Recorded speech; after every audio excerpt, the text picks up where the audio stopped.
مساء الخير، سارة خالد، بشتغل تيلي ماركتينج. حضرت المعرض في قاعة زايد بكير. يعني انتابني شعور حلو قوي في أستاذة جيهان ربيع.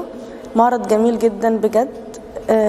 شعور حلو قوي، يعني مجرد ما انت بتبص على اللوحة انت بتبتسم تلقائي.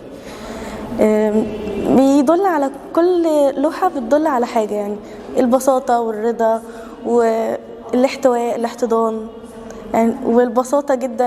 من أقل شيء بنقدر نعمل حاجة تساعدنا، زي اللوحات بتاعة الأطفال.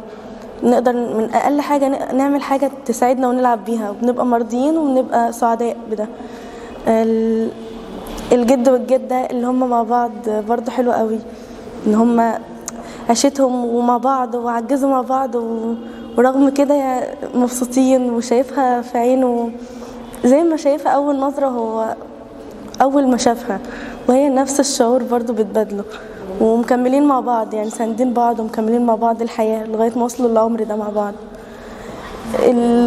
الست ب100 راجل تقدر بتساعد جوزها في الغيط، بتشيل وبتحط 100 راجل بمعنى الكلمة.